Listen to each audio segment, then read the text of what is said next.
bunch of cars coming. Come on, give me a honk.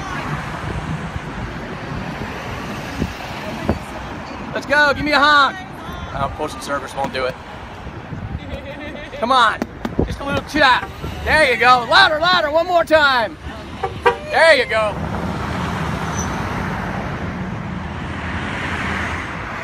First time I've ever done this, anything like this before.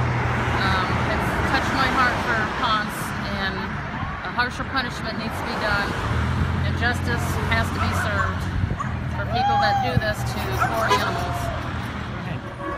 Hi, my name is Debbie Taylor-Dorino, and I'm here with the group Justice for Ponce. We're here to show support for a stiffer penalty for the beating death of Ponce.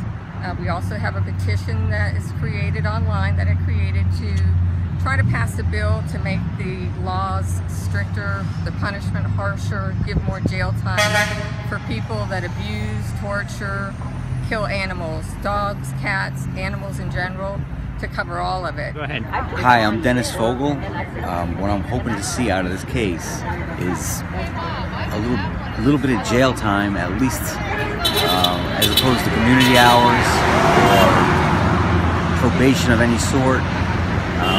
There's a petition going around right now, and anyone who signs it would be helping the cause to change the law, which is currently a third-degree felony, to a second-degree felony. And bringing that to a second-degree felony would be a good thing for everybody.